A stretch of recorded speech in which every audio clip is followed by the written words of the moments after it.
pueblo. Gloria. Es un gozo y una gran bendición poder estar aquí con ustedes.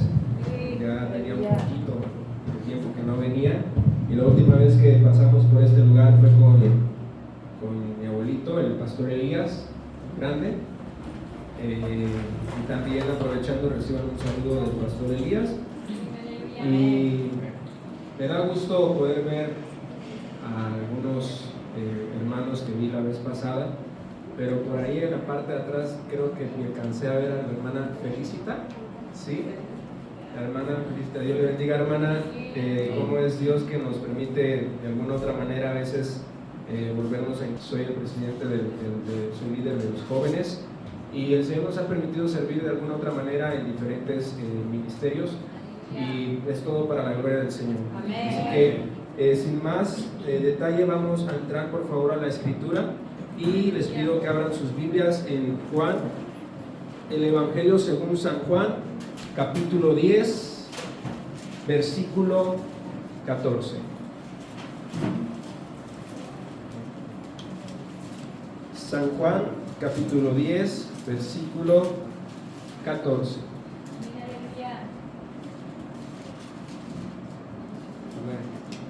¿Ya lo tiene? La palabra de Dios se lee así para honrar al Padre, al Hijo y al Espíritu Santo. Todos juntos.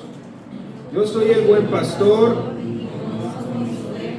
y las mías me conocen. Como está muy largo la cita que leímos, vamos a volverla a leer. 1, 2, 3. Yo soy el buen pastor y conozco mis ovejas, y las mías me conocen.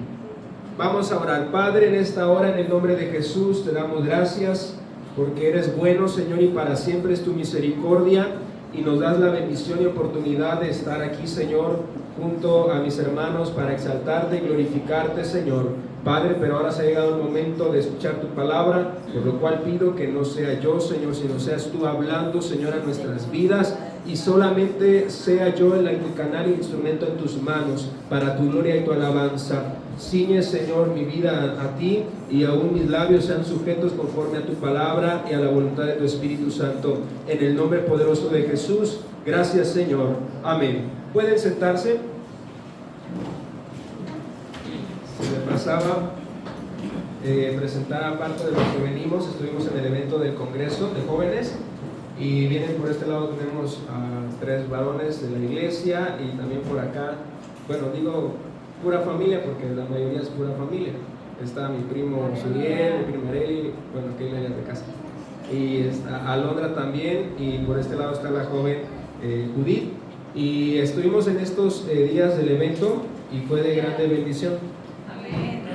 Y algo más que quería mencionar es de que creo que es la primera vez que me escucha mi maestro. Él es mi maestro de licenciatura, y también fue mi maestro de batería, aunque no me dio clases, porque crecí escuchando lo que él tocaba y lo que hacía en el grupo Peniel. Algunos a lo mejor escucharon, y todo es para la gloria del Señor. Retomando la escritura, vemos que el Señor Jesús dice y menciona que Él es el buen pastor, y menciona algo acerca de las ovejas, y dice: conozco, ¿qué cosa? Mis ovejas, y las mías me conocen. En esta hora quiero hablar un poco relacionado a la identidad de los hijos de Dios, pero digámoslo de esta manera, la mayoría podemos conocer que es una identificación, desde el punto de vista, desde una identificación ante el gobierno, que está muy conocido como el INE o la credencial. Tenemos una identificación, pero ¿qué pasa cuando hablamos de una identificación en el Señor? Es algo que nos hace diferente a los demás, algo que nos ha marcado y que nos hace distintos en el trabajo, en la escuela, aún en la misma familia, porque portamos una identidad nueva, una identidad que tiene por nombre hijo de Dios o hija de Dios, y que esa identidad nos da como tal un derecho o una oportunidad de ser salvos y estar en el reino de los cielos. Y algo que menciona aquí el Señor es: y conozco, ¿qué cosa? Mis ovejas. Pero qué difícil es hablar de que mantengamos una identidad en el Señor cuando sentimos desesperación, cuando sentimos aflicción, cuando sentimos angustia. Y quiero hacer una pregunta. ¿A alguien aquí en alguna ocasión se le ha perdido algo? Las llaves del auto, las llaves de la casa, alguna mascota. Algo se les ha perdido, y lo típico: se me perdió el celular. Y hasta sentimos más feo cuando se nos pierde el teléfono que cuando se nos pierden las llaves de la casa. Porque en cuanto llegamos a la casa, lo primero que buscamos es el teléfono, y si se nos quedó en el restaurante, en el negocio donde hayamos ido, lo primero que hacemos es sentirnos preocupados porque sentimos que algo se nos perdió. ¿Verdad? ¿O falso? A lo mejor aquí no usan el teléfono, no están tan actualizados. Y realmente es difícil mantener la paz cuando hemos sentido perder algo de gran valor, y ese sentimiento nos lleva a tener una preocupación de desesperación o resignación que hace morir muchas veces la esperanza de recuperar lo que parece ser perdido. Algunos pierden el trabajo, algunos pierden incluso la misma familia.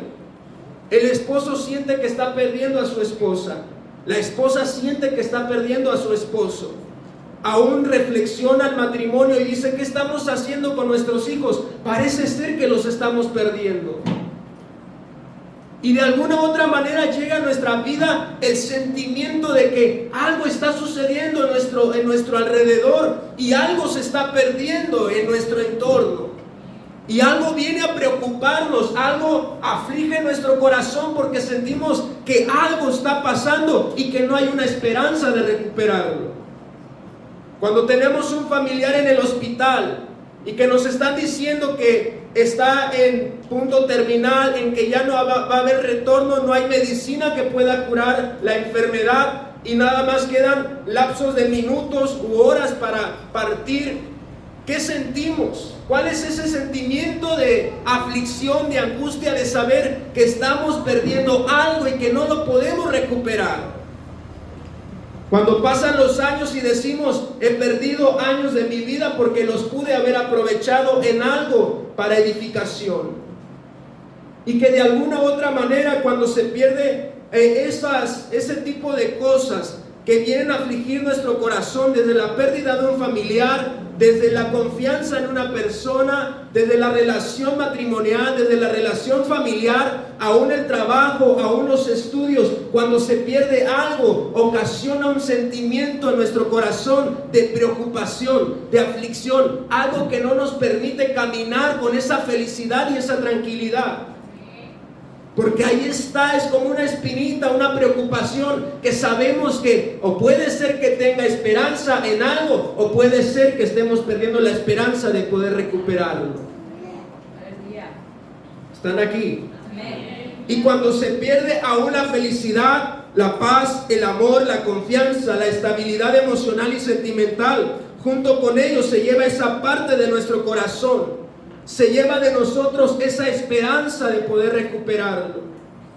Saúl, dice la escritura, que su padre había perdido las asnas y que Saúl tuvo que ir a buscarlas.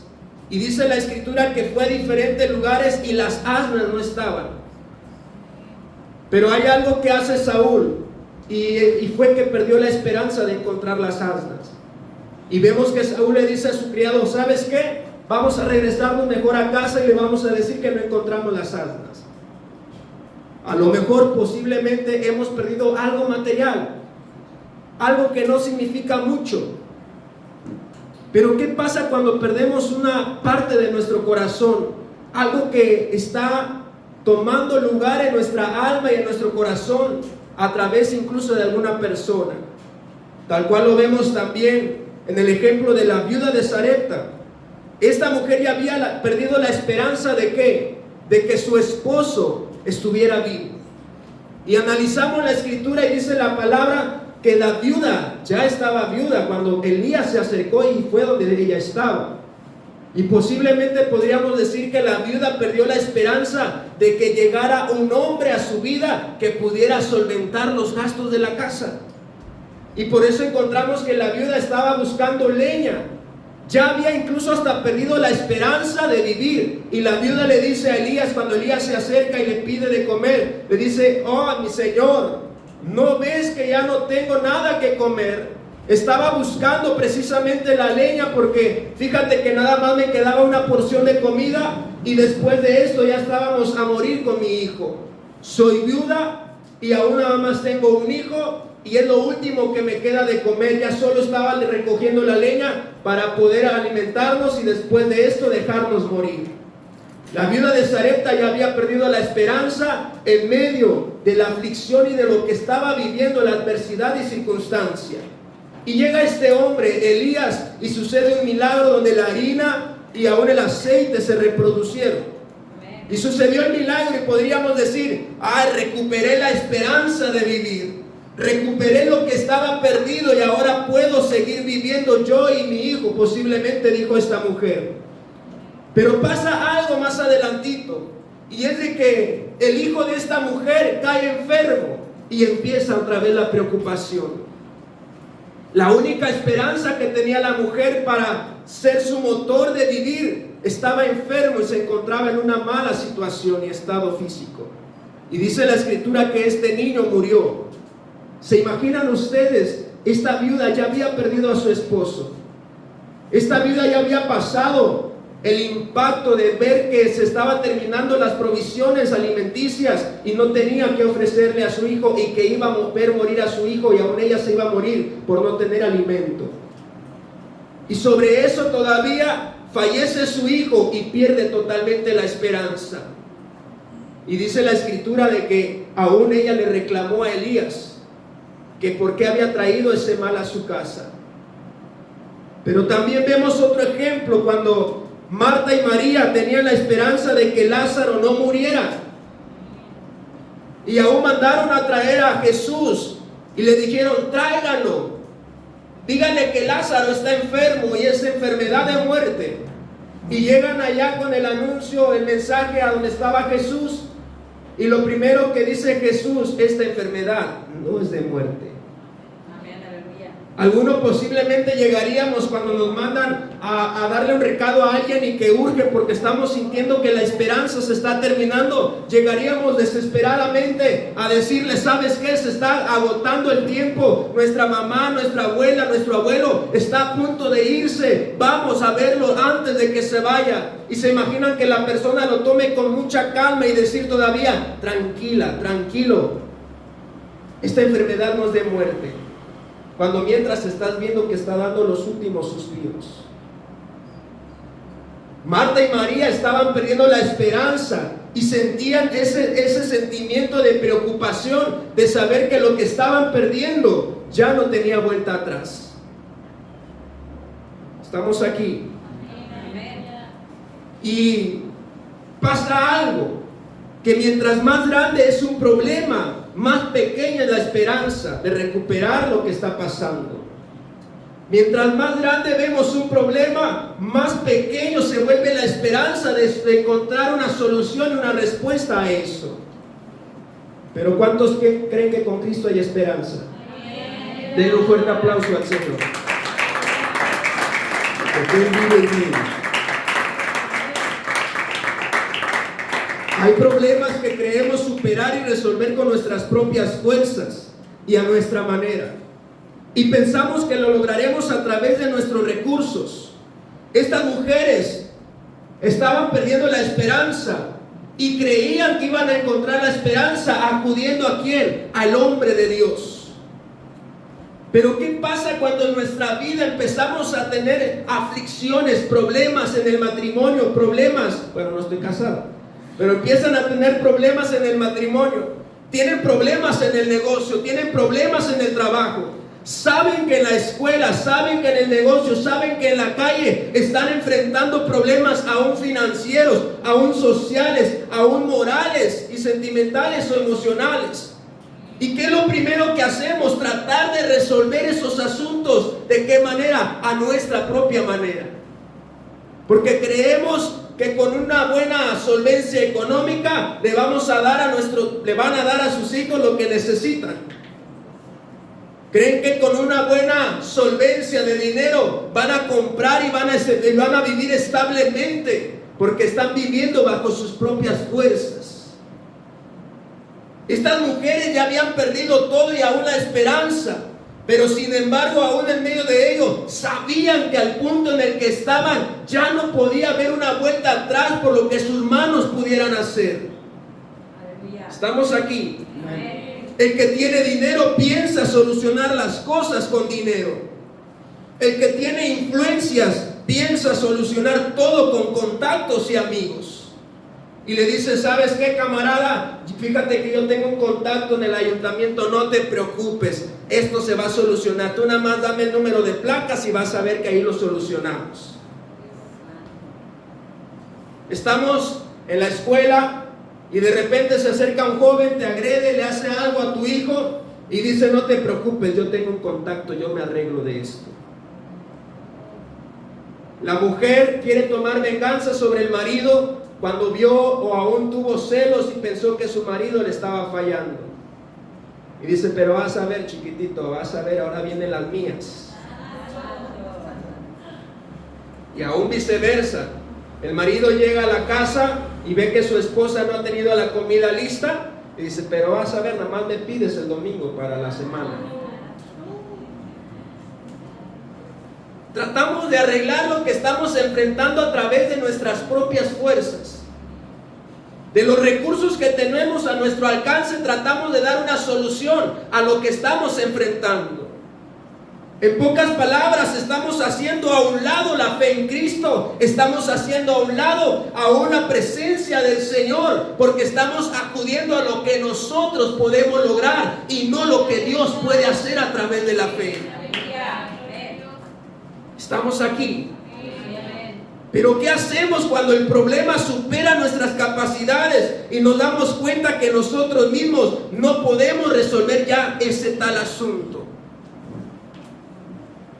Saúl, ante la espera de Samuel, dice la escritura que Samuel le dijo a Saúl, espera aquí y yo en tantos días voy a regresar para levantar y elevar el holocausto a Dios. Y Saúl, aún en su desesperación por ver lo que el pueblo estaba haciendo, dice la escritura que tomó la ofrenda en sus manos y fue y elevó el holocausto a Dios. Ya había perdido la esperanza Saúl de que Samuel llegara donde tenía que elevar ese sacrificio y ese holocausto. Pero quisiera que comprendiéramos esto. Saúl no estaba apto y no tenía la capacidad de poder elevar ese holocausto a Dios, porque no tenía el conocimiento de cómo hacerlo. Y si a lo mejor lo llegó a tener, pero no tenía la investidura, y aún solamente se trataba de obediencia al Señor. ¿Saben qué nos refleja esto? Que a lo mejor podemos tener en alguna ocasión los recursos en nuestras manos para resolver algo, pero no se trata de lo que nosotros podamos resolver con nuestra fuerza. Se trata de lo que Dios puede hacer aún con los recursos que tengamos. Estamos aquí. Y es que en muchas ocasiones aún enfrentamos los problemas, y sean pequeños o sean muy grandes, siempre buscamos una solución. Ay, fíjate, mi amor, fíjate, chiquitito, que el hijo está teniendo problemas. ¿Sabes qué? Lo vamos a llevar al psicólogo, pero no como el pastor, no tengo nada contra los psicólogos. Mira, fíjate que está teniendo reacciones medio extrañas, lo vamos a llevar con el psicólogo. Cuando sabes que tu hijo solamente necesita una oración de fe. Ay, le dio migraña al esposo, le dio migraña a la esposa. Ahí los tienes a las 12, 1 de la mañana. Mira, tómate esta pastilla. Mira, ¿sabes qué? Vámonos al hospital. Y buscamos los recursos que tenemos cerca, pero no buscamos a Dios. Y dijo Jesús, yo soy el buen pastor y conozco mis ovejas y mis ovejas me conocen a mí. Esto habla de una identidad, es decir, que Dios sabe quiénes son los suyos, sabe quiénes son sus ovejas. Pero también nosotros debemos saber quién es nuestro pastor para cuidar de nosotros y para depender solamente de Él. Pedro, cuando se estaba ahogando, cuando estaba aún cayendo en lo profundo de la mar, cuando sale de aquella barca y ve a Jesús caminar hacia donde ellos estaban, Pedro se echa a andar en el mar. Y aún dice la escritura que cuando vio la tempestad, cuando vio la tormenta, cuando vio el problema, cuando empezó a ver que la esperanza se había terminado, ahora sí, entonces Pedro clama al Señor y le dice: por favor, ten misericordia de mí y no dejes que me hunda. ¿Y qué hubiera pasado si Pedro hubiera intentado aún hacerlo bajo su propia capacidad y fuerza? ¿Saben ustedes que Pedro era un buen nadador? Posiblemente. Porque Pedro se la vivía en el mar. Sabía cómo era el mar. Pedro se la pasaba cada día de su vida pescando en el mar. Y cuando vemos que Pedro comienza a hundirse, Pedro sabía que no iba a poderlo hacer con su propia fuerza y capacidad. ¿Y en qué está la clave, el secreto en esto? De que se estaba ejercitando su fe en saber que no lo iba a lograr nunca con su fuerza, sino solamente por medio de la fe en su buen pastor. Y cuando viene un problema o adversidad, muchas veces también viene consigo un proceso y prueba para hacernos depender de Dios. Y las ovejas que conocen a su pastor, entonces saben acudir a Él, porque aún le están conociendo al pastor. Pero saben que muchas veces recurrimos a lo que nosotros podemos hacer y no acudimos a nuestro pastor. Y ahí nos damos cuenta de que Él sí nos puede estar conociendo, pero nosotros no le hemos conocido lo suficiente. Romanos capítulo 15 versículo 13 dice: y el Dios de esperanza os llene de todo gozo y paz en el creer, para que abundéis en esperanza por el Espíritu, por el poder del Espíritu Santo. Y el salmista dice en el Salmo 146 versos 5: bienaventurado aquel cuyo ayudador es el Dios de Jacob, cuya esperanza está en Jehová su Dios. Dios conoce sus ovejas porque mantienen una identidad. Y una de las características de identificar una oveja de Dios es su dependencia de Dios ante las costumbres del mundo, ante las adversidades en casa, ante los problemas en el trabajo, ante una crisis emocional. La mujer, el hombre empieza a tener una crisis emocional donde empieza a desesperarse y hasta algunos acuden a algún psicólogo, acuden a algún psiquiatra, acuden al medicamento de un tranquilizante, pero no están acudiendo al Señor. Y ahí es donde se identifica un hombre, una mujer que conoce a Dios y que Dios le conoce también. Porque esas son las características de aquellos que han conocido a Dios. De que su vida está dependiendo única y solamente de quién, de aquel que le llamó por amor. ¿Quién vive? Cristo. A su nombre. Gloria. Y es que acercarnos a Dios en medio de problemas y depender de Él en medio de la adversidad es un fruto por el cual Dios y los demás nos identifican. El hecho de que nosotros podamos depender solamente y únicamente de Dios es un fruto de aquellos que ya han aprendido a esperar en Dios. Es el fruto de aquellos que han aprendido a confiar en el Señor, que cuando vas a enfrentar un problema sabes que vas a acudir al Señor. Ayer me gustaba algo que el pastor Elías decía, de que ha aprendido a vivir en la presencia del Señor aún a costo de los problemas y adversidades que está enfrentando. Pero cuántas veces nos desesperamos por los problemas que vemos a nuestro alrededor y aún en casa, pero no acudimos de rodillas a buscar la presencia del Señor. Una iglesia con identidad en el Señor sabe que debe doblar rodillas, sabe que debe buscar al Señor. No está esperando a que el pastor le diga: véngase iglesia, vamos a tener una tarde de oración. No está esperando a que el pastor los esté empujando y le diga: ¿sabes qué, muchachito? ¿Sabes qué, muchachita? Métete en ayuno, métete en oración, vamos a tener un aposento. La iglesia que sabe quién es su pastor comienza a buscar al Señor en las mañanas, al mediodía, en la noche, y tiene una identidad porque está aprendiendo a depender de Él. Pero alguien que no mantiene una identidad, hazlo fuerte si no se lo vas a dar. Porque Él merece la alabanza. Pero alguien que no mantiene esa identidad en el Señor, que no sabe quién es su pastor, y que aún en eso hasta a veces duda de que si Dios tiene un propósito consigo. Alguien que no mantiene una identidad de esa manera, que no se distingue, que no tiene un propósito y una visión para seguir adelante, entonces no es parte de una iglesia como tal en cuanto al programa, en cuanto a la visión, en cuanto al propósito de Jesucristo con su iglesia. Entonces, ¿quién es tu pastor? ¿Es Jesús o eres tú mismo? Estamos aquí.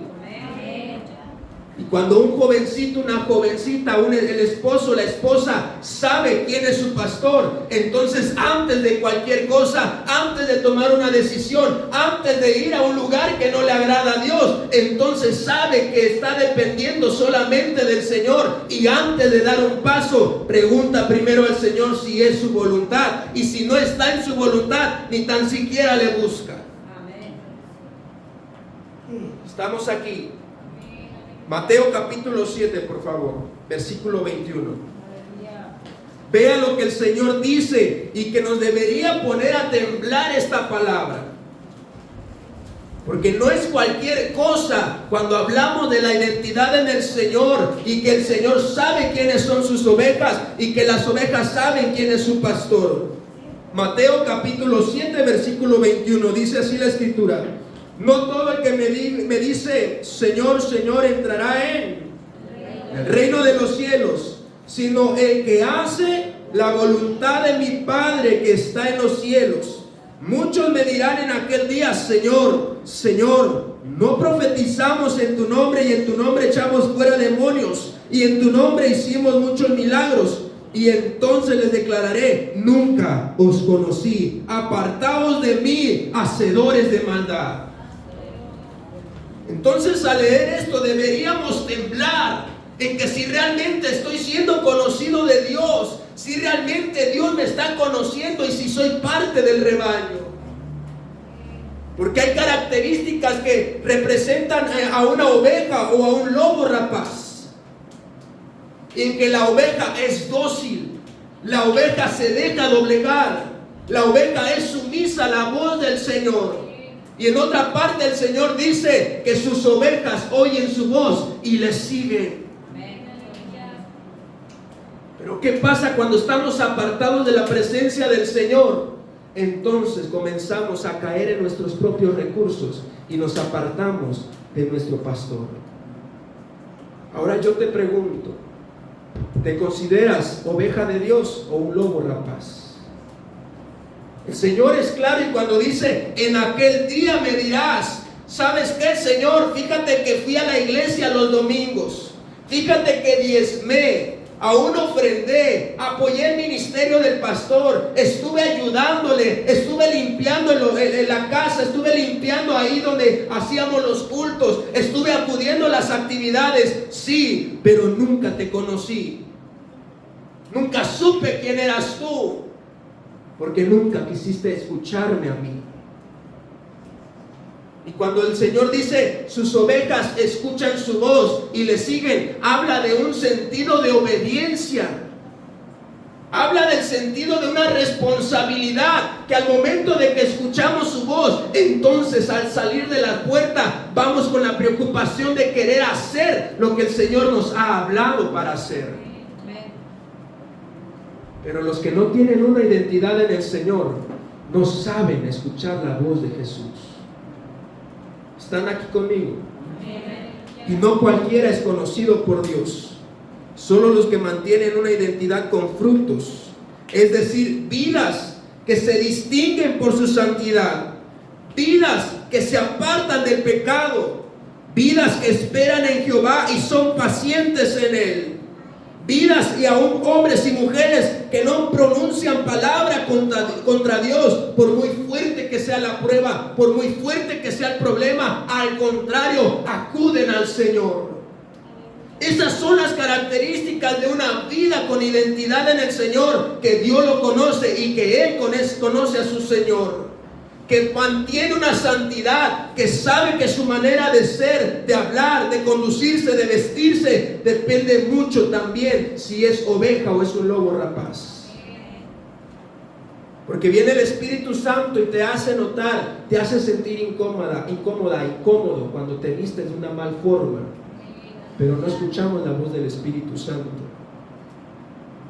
Y en aquel día vamos a decir, yo acudí a la iglesia, yo doblaba mis rodillas. Sí, pero no te conozco. Pero daba ofrenda y diezmo. Sí, pero no te conozco. Porque te hablé de una y otra manera, te dije cómo debías conducirte y no quisiste hacerme caso, no obedeciste a mi voz, porque mis ovejas oyen mi voz y me siguen. Y debemos entender esto. Jesús le dijo también a sus discípulos, el que no toma su cruz y me sigue no es digno de mí. ¿Sabes por qué? Porque se trata de un sacrificio, se trata de algo que vamos nosotros a hacer morir en esa cruz, donde lo vamos a portar en nuestra espalda, sí, pero va a ser un peso para recordarnos solamente que cada día debemos vivir sacrificados, aún sacrificando nuestros deseos, nuestros gustos, nuestros anhelos, aún sacrificando nuestros recursos, sacrificando lo que nosotros queremos hacer y como queremos vivir, para que sea Dios el único exaltado y para que seamos dignos de Él. ¿Están aquí conmigo? Saúl ya había sido ungido por rey, pero aún faltaba un cambio en su identidad, ya que Saúl no tenía una identidad genuina en Dios. Tanto así que aquellos hombres dijeron, ¿qué le ha sucedido al hijo de Cis? Saúl entre los profetas. Dice la palabra que después de esto vino el Espíritu de Dios sobre Saúl. ¿Sabes cómo posiblemente podría haberse estado conduciendo Saúl? Siendo un joven. En la palabra nunca encontramos que Saúl tuviera un corazón como el de David. Nunca encontramos que Saúl hubiera estado apacentando ovejas. Pero cuando yo empecé a leer esto, empecé a analizar y dije, Señor, estos hombres identificaron a Saúl. Y te voy a recordar algo. ¿Alguien de aquí recuerda cuando el apóstol Pedro estaba predicando y dijeron, este es Pedro, este es Simón, el vulgar, el que se la vivía malviviente, es este? Mira ahora lo que está haciendo, hasta parece loco que está hablando del poder de Dios. Estos hombres identificaron a Saúl y se dieron cuenta quién había sido Saúl.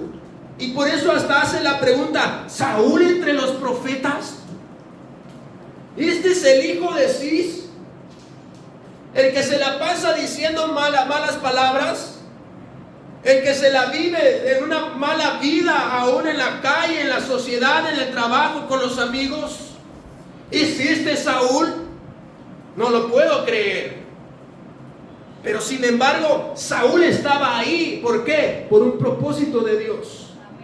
Y me maravilla mucho al momento de que empiezo a estudiar la palabra y empiezo a estudiar la historia de Saúl. ¿Sabes por qué? Porque Saúl recibió un llamamiento más intenso, aún con más penetración en su identidad que David.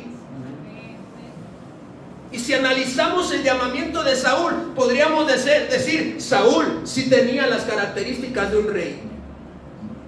Saúl sí estaba propenso a ser un buen rey. Se los voy a decir así. A Samuel el Señor le reveló quién iba a ser Saúl. Y le reveló que él iba a ser el rey. Desde ahí partimos. Mientras que con David solamente le dijo, ve a la casa de Isaí. Y ahí te indicaré quién será el rey. Y cuando comenzamos a contrastar la historia nos damos cuenta que Saúl tenía un llamado especial de Dios. ¿Sabes por qué? Porque aún me sorprende en cómo el Señor empieza a llamar a Saúl, y podemos analizar la vida de Saúl y nos daríamos cuenta que él brinda características más natas de un elegido de Dios en comparación a David, ya que Dios le mostró todo a Samuel acerca de Saúl. Y también Samuel, aún, ojo en esto, dice la escritura que Samuel, cuando vio a Saúl y que lo ungió, dice la escritura que lo abrazó y lo besó. Y esto solamente vino a confirmar de que él sí era el rey. Estamos aquí. Samuel le besó y le abrazó, confirmando así su identidad como un rey, y aún sumando que Saúl había recibido el poder del Espíritu Santo. Él era el adecuado rey nato, tanto así que no solo recibió la confirmación de Samuel, sino de Dios. La palabra dice que cuando Samuel fue ante Isaí y ungió a David por rey, vino el Espíritu de Dios sobre David. Pero la escritura dice que Dios llevó a Saúl entre los profetas y vino el poder del Espíritu de Dios, y Saúl profetizó. Podríamos decir, wow, Saúl un rey nato, Saúl un rey profeta. Mientras que David no vemos eso en su historia. ¿Están aquí? Primero de Samuel capítulo 10 versículo 1, acompáñenme por favor.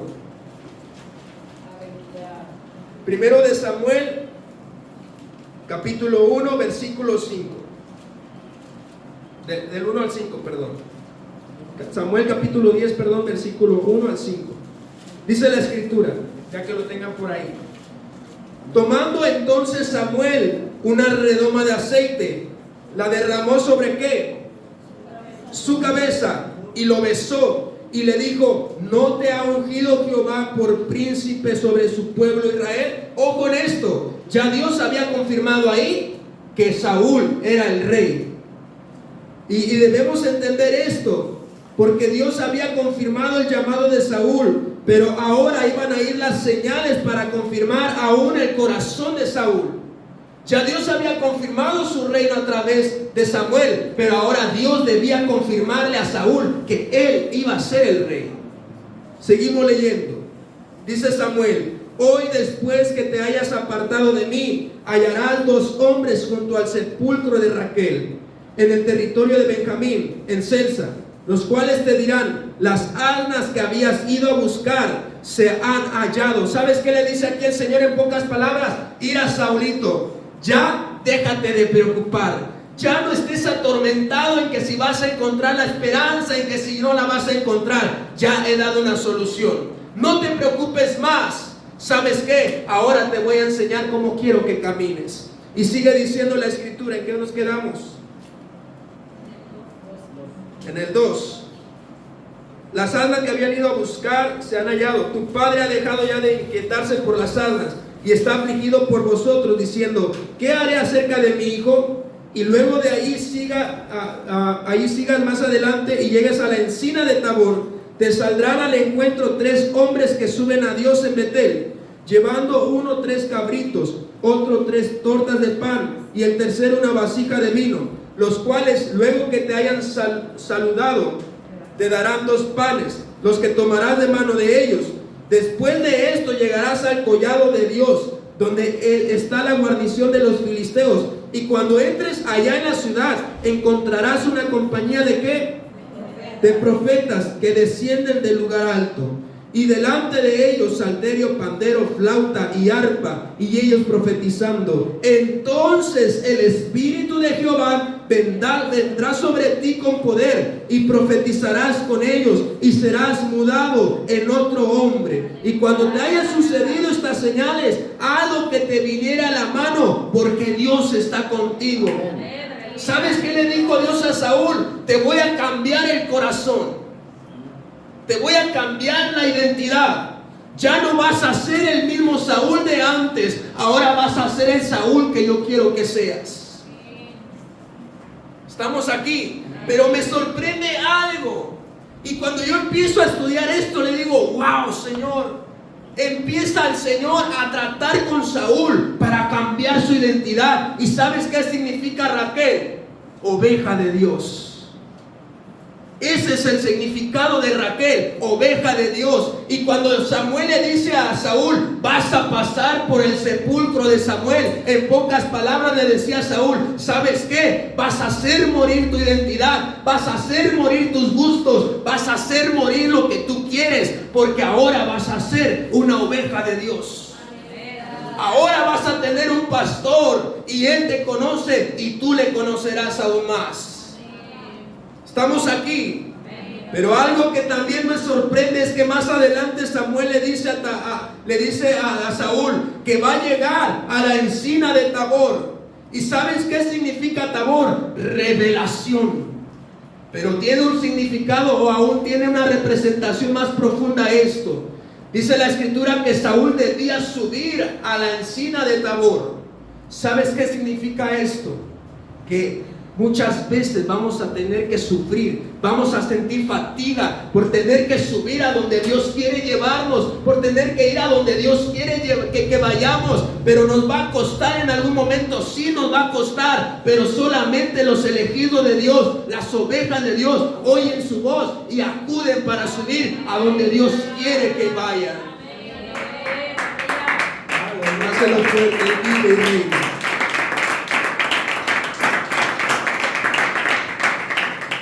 Y es algo que a mí me asombra, porque cuando ponemos en comparación a Saúl y a David, nos damos cuenta que ambos tenían identidad, pero Saúl no mantenía una relación con Dios. Saúl no mantenía una relación con Dios. Dios ya le había dado aún el reinado.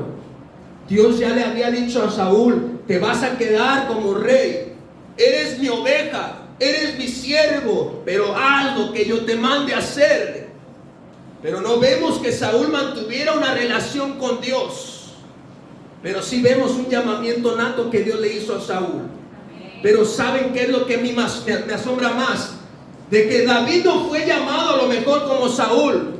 ¿En qué manera? En que David estuviera yendo con los profetas, en que David tuviera que pasar el proceso que Saúl pasó, de caminar, de pasar por el sepulcro, de pasar por donde estaban los profetas, de subir a una Tabor, de recibir a aquellos hombres que venían a su encuentro. David no tenía que pasar ese proceso. ¿Sabes por qué? Porque David sí mantenía una relación con Dios, y David sabía quién era su pastor, y aún el pastor de David sabía quién era David. Y es algo sorprendente, porque muchas veces nosotros en nuestra vida pareciera ser que no estamos conociendo a Dios y que Dios no nos está conociendo porque no mantenemos una relación con Él. Soy el buen pastor, dijo el Señor, y conozco mis ovejas, y mis ovejas me conocen a mí. ¿Y sabes cómo es que conoces a una persona? Cuando empiezas a relacionarte con ella, cuando empiezas a tener una amistad, cuando empiezas a tener contacto cerca de esa persona. Entonces comienzas a identificar que la persona aún tiene unas características, tiene una identidad, y aún que tiene esa amistad contigo. Sabes cómo habla, sabes cómo se conduce, sabes cuál va a ser su reacción, sabes cómo es su corazón. Y David era conforme al corazón ¿de quién? De Dios. ¿Sabes por qué? Porque David sabía quién era su pastor. Pero muchas veces nosotros pareciera ser que no tenemos nuestro corazón conforme al de Dios, porque no le conocemos lo suficiente. Estamos aquí. ¿Y sabes qué es lo que más me maravilla de esta historia? Y voy acercándome al final. Es de que cuando David enfrenta la primer prueba de su vida ante Goliat, ¿sabes qué dijo? Tú vienes contra mí, contra tus espadas, con tus espadas, con tu armadura, con todo lo que traes. Pero ¿sabes qué? Yo vengo en nombre de Jehová.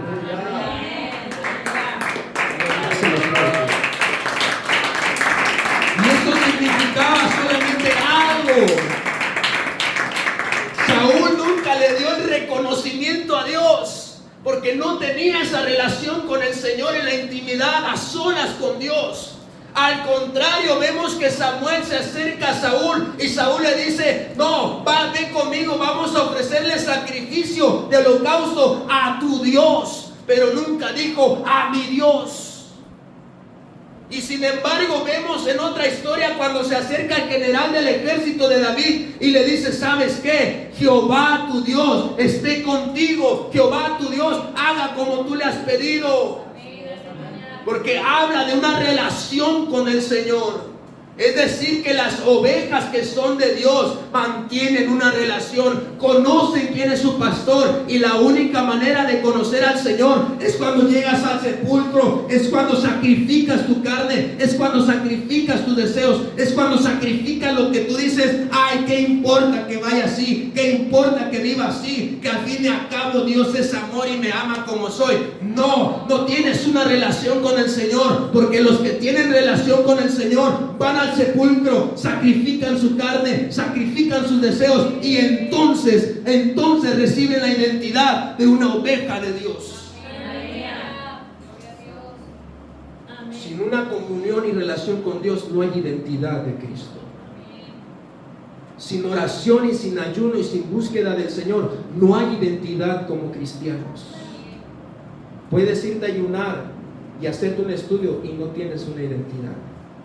Pero cuando sacrificas tu carne en el sepulcro y comienzas a subir la cima, entonces comienzas a entender cuál es tu identidad y quién es tu pastor, y aún tu pastor cómo te conoce a ti. Estamos aquí. Ponte sobre tus pies.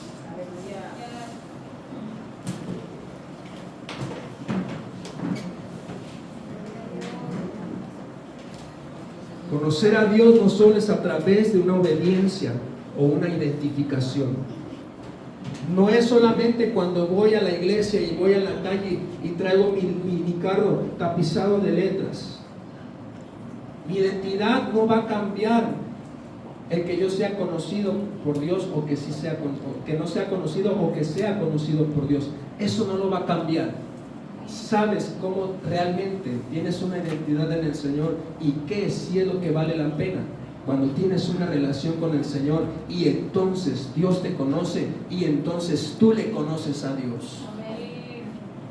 Dios le habló a Samuel cuando Samuel estaba en la casa de Jehová, y Samuel solo escuchó la voz y corrió ante Elí y le dijo: Señor, ¿me hablaste? No, Samuel, regresa y ve a dormir. Va Samuel a dormir y otra vez escucha la voz: Señor, ¿me has hablado? No, Samuel. Pero lo que me sorprende es de que Elí sabía quién era el que le estaba hablando. Y después le dijo Samuel: para la próxima que te hable, dile: Señor, heme aquí. He aquí, tu siervo escucha. Tu siervo oye. Entonces vemos que Jehová habla a Samuel. ¿Y sabes qué pasó?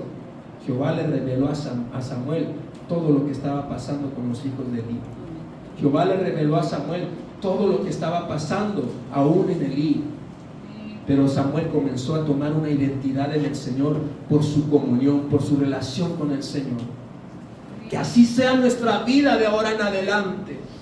Que podamos tener una identidad aún forjada en el sacrificio constante de nuestra carne, pero de rodillas buscando al Señor, manteniendo esa relación con Dios, donde aún deseemos más sacrificar lo malo de nuestra vida, pero poder arrebatar las bendiciones de Dios, poder tomar lo que Dios nos está dando. Vamos a orar y te pido que le digas al Señor: Señor, ayúdame. Si hay algo que no estoy haciendo bien y que aún mi identidad no ha sido totalmente formada, ayúdame a que mi identidad se forme en una totalidad completa, de tal manera que pueda aún tener esa relación contigo y pueda saber quién eres tú y tú también me reconozcas a mí. Padre, en esta hora, en el nombre de Jesús, te damos la gloria y la alabanza por esta palabra que has hablado, Señor. Pero en esta hora, bendito Dios, pido, Señor, que sea tu Santo Espíritu depositando, Señor, esa bendición de tu palabra en cada corazón, y que aún, Señor, forme en nosotros esa identidad que necesitamos, Señor, para saber quién eres tú, y también tú nos reconozcas a nosotros, de tal manera que podamos, Señor, marcar una diferencia y ser distintos en nuestra manera de ser, en nuestra manera de buscarte, a fin, Señor, de que tú seas glorificado y exaltado en todo tiempo, amado Dios.